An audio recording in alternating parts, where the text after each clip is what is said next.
Just going to get things started with Mayor Bernie McClellan starting things off. So I'm going to hand it over to Mayor. Thank you very much. Appreciate that. Since I haven't hardly been alive as long as you've been on the fire department, I had to get Marty to write some notes down for me, Tom. And actually, I thought it was quite a coincidence. You're turning 150 the same time that you're 55 years on the department here, so that's pretty good. That worked out well. So apparently, 1968 till August of this year, 55 years of service. Now that's very impressive. Something that we're very proud of. Now, unfortunately, going back through the history books, they couldn't determine everything, but somewhere between 1968 and 2002, you became the deputy chief somewhere along the line. 74. In 74, okay, nobody knew that one. Oh, sorry. There you go. Is that better? Okay. So in 74, you became deputy chief. In 2002, you were acting chief. And then 2003, when here in East Amalgamated, you became the chief for all 3 fire departments. And then if I understand correctly, at some point after that, you were, what was it you were? I was never chief. No? That's what But they no, told me. that sounds good. No, I was acting chief we were looking for a chief because we had amalgamated. We needed a chief for all 3 departments. I'm really glad that I said at the start that Marty found all this He information did. for me. He did a good job. You were instrumental in the moving of the fire department from behind Town Hall to where the location is now. You were instrumental in starting the boot program up on Main Street. Our association was that. Okay. Yeah, they All right. did that. And then you were involved in many of the truck purchases, and apparently the one parked right outside the door was one of the first. Quite a few. Just put everyone out there. Okay. I was They're talking, older than. Oh, yeah, I'm I was older talking than the trucks. older one. My dad was around then. And you also hosted many fire hall tours with schools and other groups, community outreach programs. Tom, really do appreciate the service that you put into the community. The people showing up here today is a prime example of the respect that everybody has had for you over the years and still do, and really appreciate what you've done. As far as the municipality goes, Tom, we do have a certificate here. Trip. You got cut in the budget. So this is recognition of your 55 years of dedication and service with the Seaforth Fire Department, and there are also some Treats. no, just pins. They're treats. Anyways, Tom, Thank you very much. thank you very much. Really appreciate it.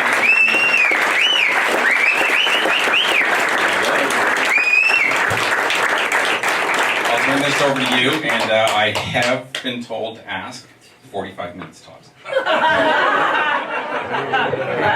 That's nothing new.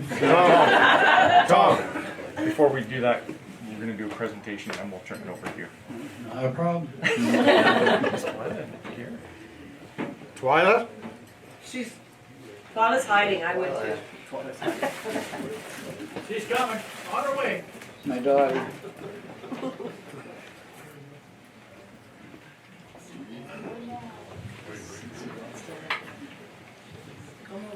Twyla, go girl.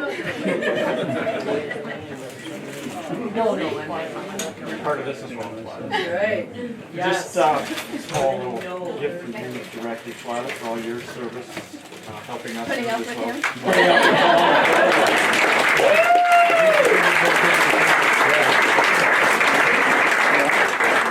And then on behalf of all the firefighters that have had the honor and privilege to serve under you, Tom, we'd like to present a small little token of our appreciation to you. Oh, wow. Very nice. That's a gift for you. And then that is something for you and Twyla to enjoy Trip. together. Thank you very much. Appreciate it.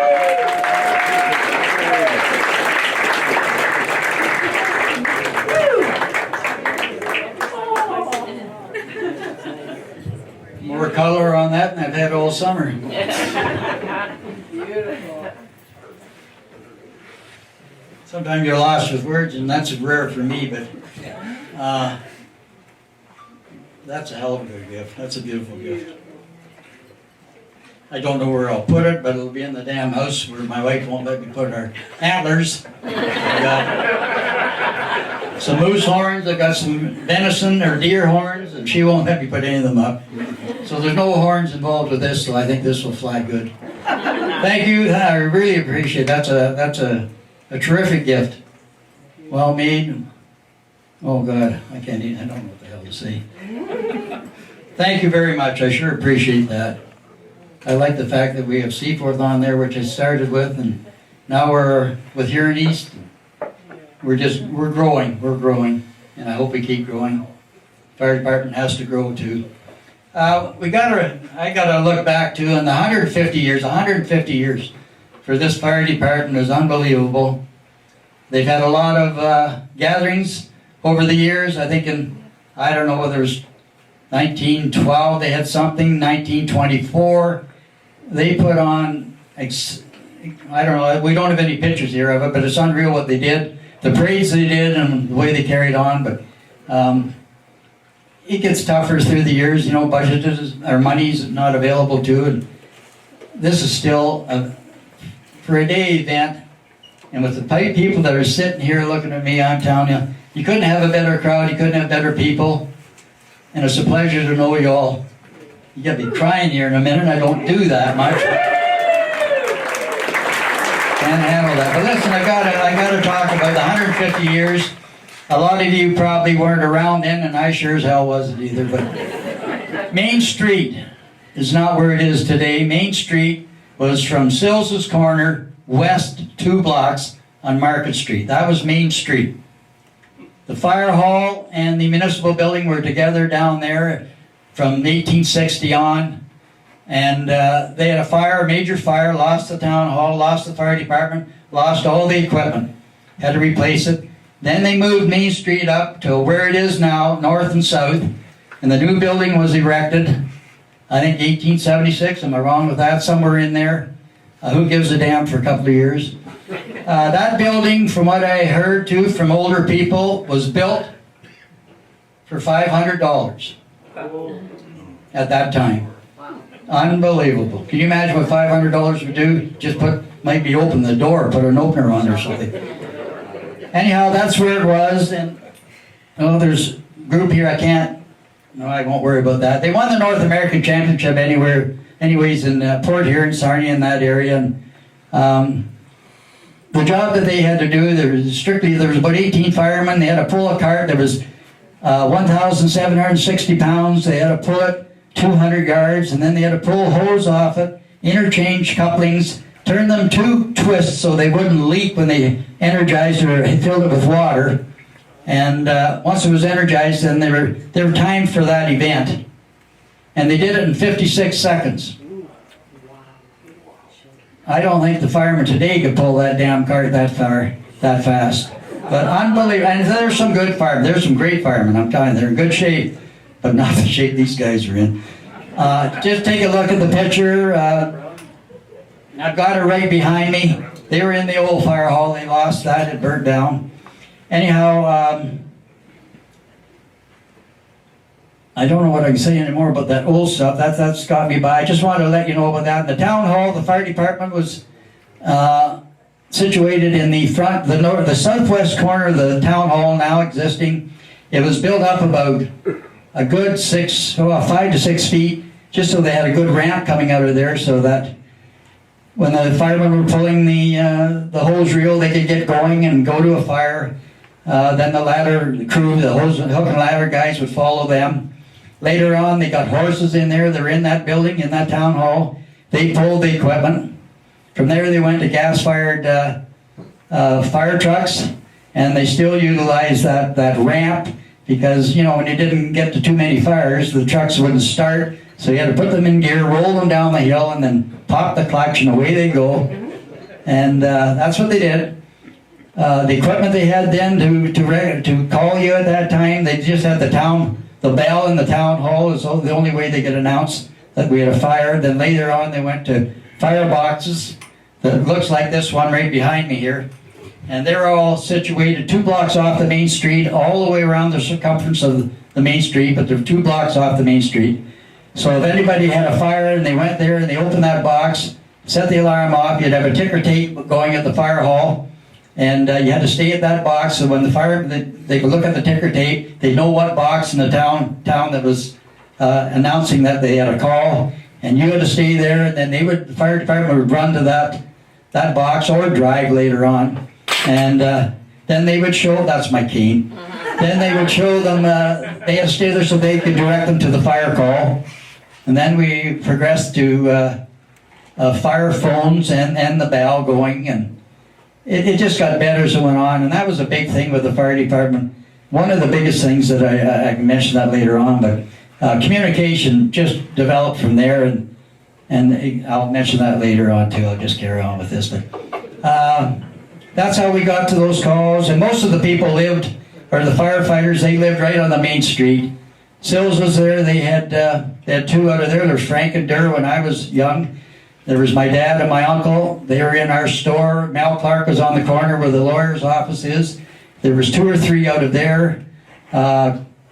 Cruises lived in the commercial hotel. There's George Cruz. Our Powell's were down a block. Hoffs were down a block. And they're all from the garage area. Hadkirk's was close by. They had 2 or 3 firemen come out of there too. John Crouch was farther up the street. So yeah, they had to live pretty close to get to those calls. My dad used to run. Jack Muir was 2 blocks behind. He always rode a bike. But it's terrible watching him ride, though. He couldn't pump it worth a shit. My dad, I could even beat him. But anyhow, Jack did. He was just strictly a town fireman. If it was a rural fire, he didn't go. But still, that guy, Jack, was in pictures in 1955. He's living in Stratford. He's in a home. He's still alive. And he's Jack Muir. And Ron Dale's another. Ron Dale is still alive. He was on in 66.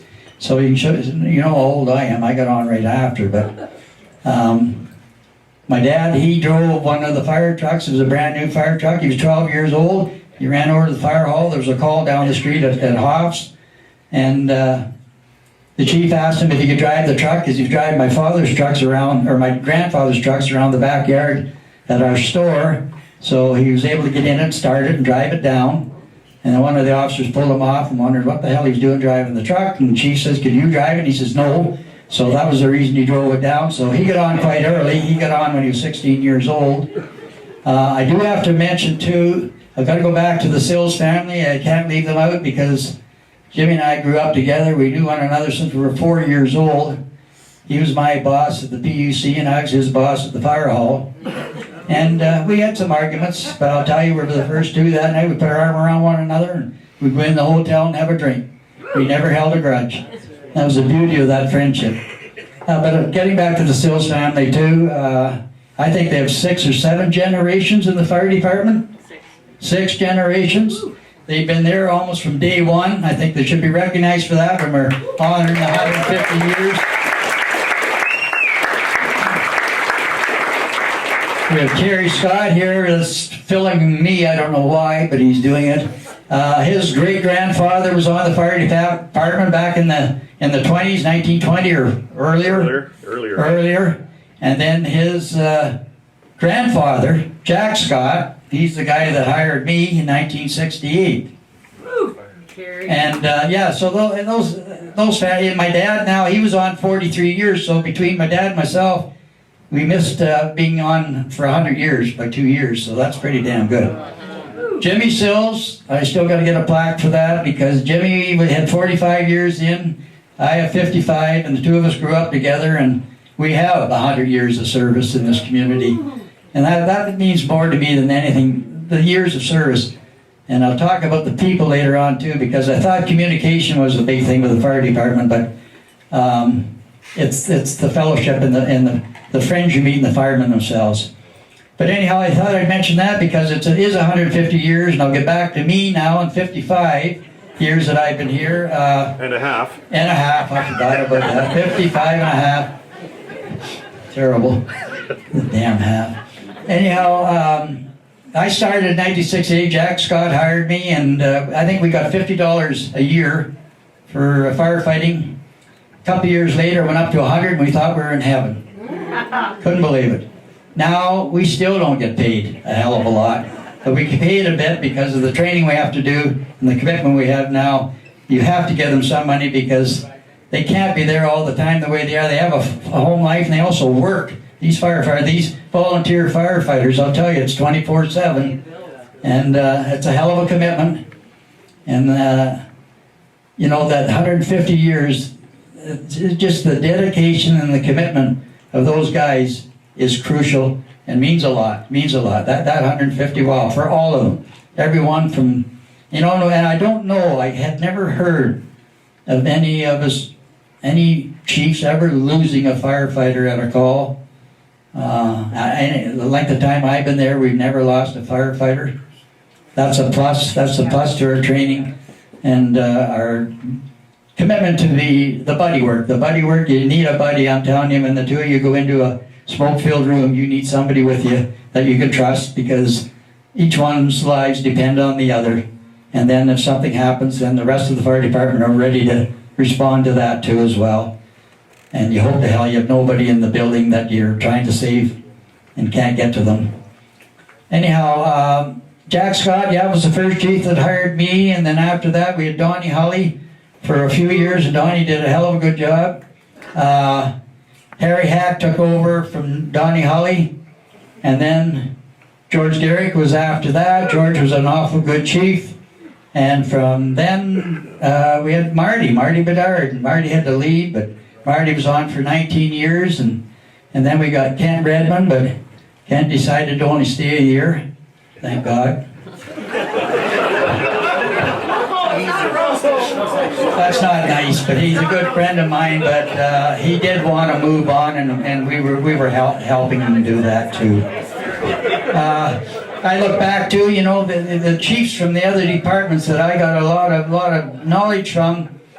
Mitchell was one. Murray Durumple, man, he was a knowledgeable guy, and I'll tell you, Mitchell they deserved him down there. Murray Durumple got an awful good firefighter. Bill Elliott was another one from Mitchell that we learned from them. As chiefs, we learned from them, and thank God I think any of the chiefs that I was under, they used those two guys to get the knowledge that they had. They were great.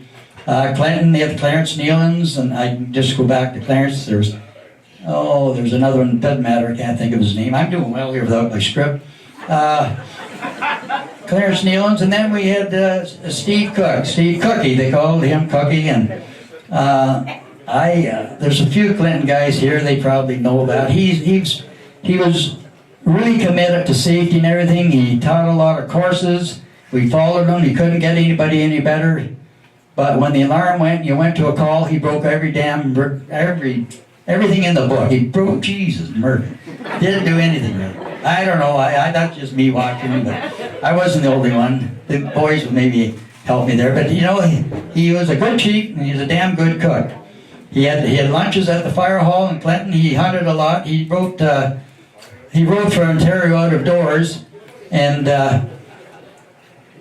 there was a time up in Lucknow that some wild boars got out, and geez, they got them all back but one, and he had to go up and shoot it. They called him. He went up to the 303. Thank God he had that too. He loaded it with 3 shots. He fired at the one, or the first time, and the boar took after him. He shot him again, and the boar went down and got up. And Jesus, I'm glad he's a good shot. He got him again within about 60 feet of him, and he finally dropped him with 3 shots. He had to take to drop this pig, wild boar. The boar was about 300 pounds. The meals at the fire hall for the next 6 months was wild boar. I don't know whether anybody started growing hair or anything like that, or teeth, but they were still good. If you didn't know what the hell you're eating, you really enjoyed it. And then we get on to Goddard. There's some good ones there. Bill Beacom was a good chief. I used to run into him at the park house once in a while, and we talked there at the bar. Michael Bryan's sitting here right in front of me down there. He's a hell of a good chief. I remember I went in to see him one day, and he had a bunch of school kids there, and they had a house fire, and didn't have enough men there, and I'm standing there, and he says, "Take my damn gear and get in that truck and drive it." Jesus. I did. But, Mike, hold your hand up. They want to look at you. You're a good guy. Hell of a good guy. And, oh yeah, Sugar Merriam. I forgot about Sugar. My God, there was a good guy. There's a good horseman too. And, there's some others. Chief Enlistable. I knew him, Tom. I can't think of his damn name. There's a middle. Pardon? Blackmore. Blackmore. My God, yeah. The guy was 6'6", and he wore cowboy boots, but he was a damn good chief. And Gary Middleton from Exeter. Those are just to name a few. There's a pile of them out there. When I started off, as I said, we got $50, and then we got $100, and then our gear. I'm telling you, we had hip boots, we had trench coats that went to the ground within a foot of the ground. Helmets were god-awful. They were all hand-me-downs. They're about third generation hand-me-downs. The helmets, the inside lining was gone. The little clips in there would cut into your head. No, it was terrible equipment. We had brand new gloves, and they were all rubber, and when you're in a fire and then they get hot, they just melt to your hand, and you had to really watch that. Tankers were a big thing. We finally got tankers. Our trucks before that, the rule of thumb, if you couldn't put it over the water you had on them, you weren't going to save the building. The International outside here that we got, it only had 300 gallons on it, and our rural pumper, it had 500 gallons, so you know you're not going to do a lot with that. Can you go 10 miles to a fire in the middle of the winter? And that was a big thing too in those days. We all rode in the back. That's why the trucks were wired at the back and on the side.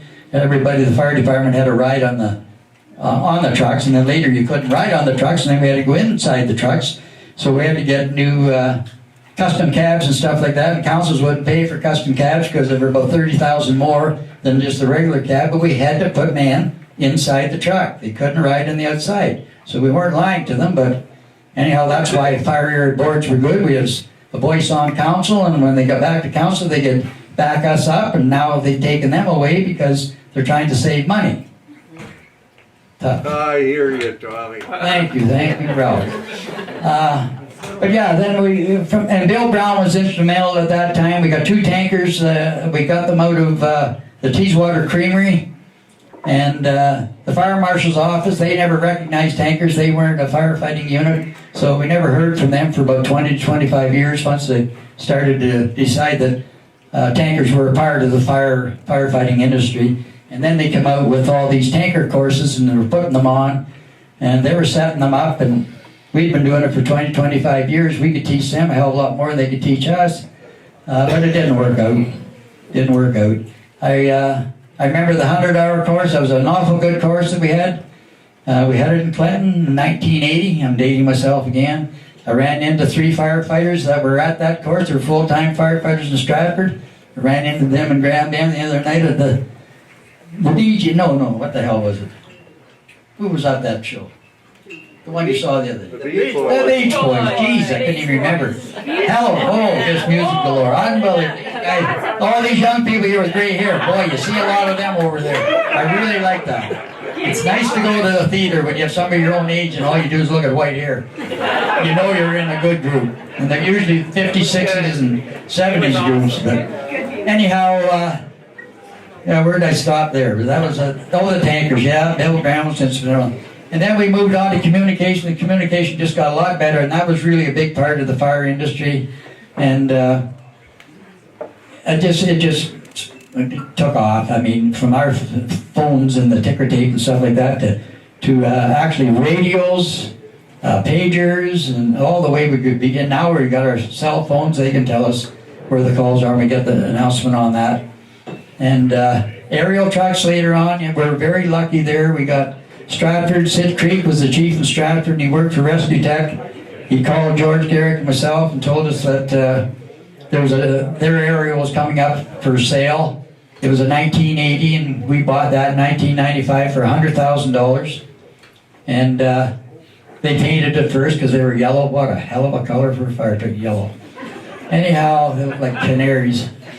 Looking still got them, but I don't know what the hell's wrong with them. And anyhow, then later on, that was gas fired. We got a call here a couple of years ago from a firefighter who used to be in Brussels, and he said they had one in Owen Sound for sale, and he said they had it on I don't know where they were selling it, but anyhow, they had it out there for $30,000. Nobody put a bid in.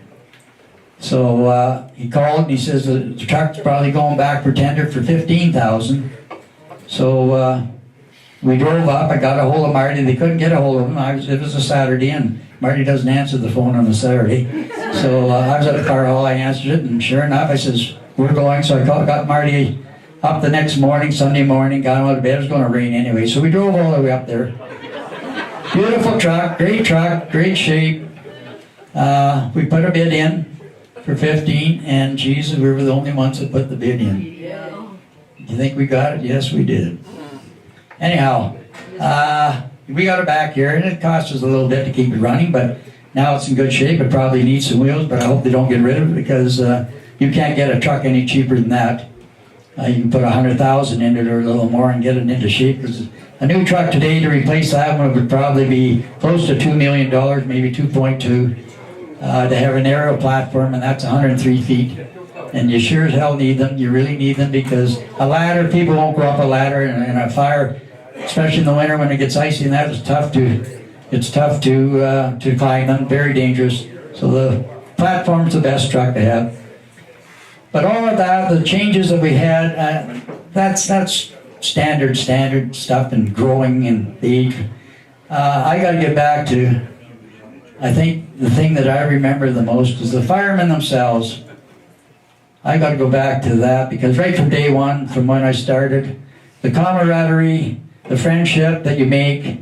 I look at all the firemen here from out of town, from the different fire halls, Mitchell, Clinton, Goderich, might be Brussels and Gray, and I hope the hell I didn't miss any, but that means more to me than you see those guys' faces.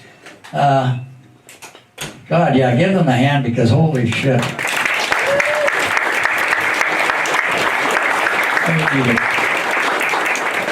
So being a firefighter, that's the greatest job. I'm telling you, even volunteers, the greatest job. You just to be able to help your community, do something in your community. We did firefighting, and then all of a sudden we were into extrication, and when you have a call, and people are tangled up and pinned in a car, and you know you have to cut them out of there, and you call them by name, they just perk up. They seem to live again. They know it's somebody that they know that's helping them, not a stranger. And that means a lot to them. And some of them come back to the hall and thank us after. They didn't even know that's what we did, was cut them out of a car and do that type of job. So that was another aspect of what we do, and the training we have to do. First aid now, we're into that too. If the ambulance isn't there, we have to perform first aid or advanced first aid if you've got it. Some of our guys have it, but if you know the basics of first aid, it's just like Ronnie Jones used to say, if you knew the basics, that was all you needed to do. The rest would come from that. And he was right. And when he used to train us on extrication, he liked to do it with the dirtiest damn days. It had to be snowing or raining or sleeting. He says, that's when you get the calls, not when it's sunny. You get them when it's shitty out there, and that's when you train. We train in that kind of weather, and it makes you a better firefighter. And I don't know, and the guys really enjoy what the hell they do, or they wouldn't be doing it. And that's the commitment that we've got, and that's the most thing that I'll take with me, is because of the firefighters from day one to the firefighters we have right now in our own department. You can't get anything better. And the firefighters in North Huron, or Central Huron, Huron East. God damn, there's too many of these new ones. Huron East. You gotta remember the important I know the important, ones. yeah. The important people. But Giddy up. and then it's the firefighters from the other communities too. When you go to a call, man, that's I can't think of anything better. And to end this, I'm going to get going because I can smell that food. Yeah, there's smoke in here. You got to remember the motto of the firefighter. At the end of the day, we all go home together. I'll leave with that. Other than, I'd like to thank everybody. Oh, geez, my wife, I forgot her. Yeah, I should do. It's funny, when you get a call in the middle of the night, you get up, she's still laying in bed. And as you get a little older, She finally gets up and throws the light on, makes it a hell of a lot easier. You don't put your pants on backwards and stuff like this. So son of a bitch doing up your fly from the back, very hard. And then later on, you know, she's standing at the door. When you're going out, she hands you the keys. Yeah. And then when you get even older and you're going out, what do you think she says then? Take your cane. Did you forget your teeth? Take your teeth. Remember that, I'll tell you. It's a bugger at a call when you're trying to say, it doesn't work. It doesn't work. So I only have the top ones in, the bottom ones I don't wear because during COVID they had to wait, they had to cut the bones out, Tory bones in the bottom, and I had to let the gums heal. And when I went to put them back in, my wife started laughing and I thought, what the hell's wrong? She says, you look like a shark. I said, Jesus. So I never wore them, I just have the top ones, and that's why I can't chew nuts and certain things, or tried an apple and it doesn't work. So don't get old like me, but anyhow, I sure appreciate everybody that's here. I hope well, I do appreciate the fact that you're here to celebrate. The 150 means a lot to me too. The 55 years is unbelievable to be in the fire department that long, and the gifts, these are gifts that, unbelievable, they're beautiful, they're great. I won't say any more, just thank you again. Enjoy the rest of the evening. I hope I can walk around and visit a few more again. Sorry for being so damn late. Tell Where'd Twiley. Where'd Bernie go? Tell Twiley you love her. Well, I do love you, Jesus Murphy. Anybody put up with me that long, I'll tell you.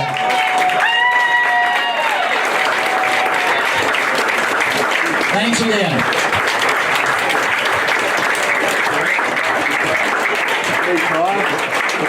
Thanks, Tom. That was a good speech. We're sorry to see you leave. Just a couple things I have is, again, thank all the firefighters. We have a lot of firefighters from around the area.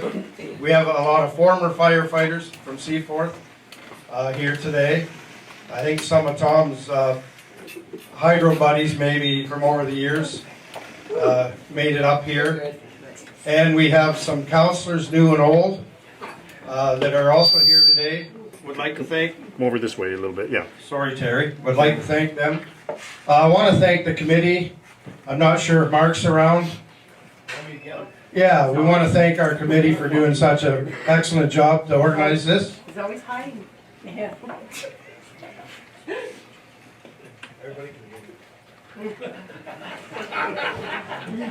There's Mark. We just want to thank him. He was the chairman of the committee that organized this.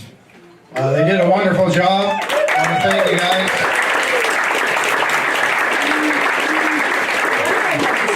We want to thank Terry Scott. Terry volunteers to come out every year to help at our breakfast. And he's also our videographer, or how you say that. I want to thank Terry. For Yes, being our Terry. cameraman. Terry, yes. So I think we're going to be starting supper soon. So when you see somebody heading up, supper will be ready. Okay, thanks again. Party. One little story, I shouldn't tell you this. Where's Bug? Where is he? Bob, where's Bob? Bob. Is he here? Anyhow, is he? Where is he? Where's Bob? There he is, Jesus. You won't get a better, more dedicated firefighter than Bug, I'll tell you. When that alarm goes, if he's close, he's going to make it. You know where the funeral home is there, number 8 highway, there's an apartment building right across, and there's a nice stable house behind, and Paul lived in that. Saturday afternoon, his girlfriend had to take the car and drive to London to do some shopping. Fire alarm goes off. Paul thinks, how in the hell am I going to get there? So he grabs a bike and he starts riding. And I'm telling you, he's motoring. He's got to probably go damn near a half a mile. He was passing cars on the main street at 30 miles an hour. We were sitting in the fire hall, the door went up, Whitey Broom and I were sitting in, Ralphie was in another truck on the other side of the tanker. Whitey and I were in the pumper, and we were looking out the door. It was open. Jesus, there was a blur. And all of a sudden, bang! We thought, what the hell was that? So we waited. We got the guys on the truck, and we're ready to pull out. Jesus, here comes Paul. He's crawling in on his hands and knees, bleeding on his arms and everything. He hit the no parking sign out there with the bike. He couldn't put the brakes on. He was so wore out. Damn near he'd kill himself, and he crawls in there and he says, "You guys go on. I can't make it." That's the dedication of our firefighters. There's one to prove it.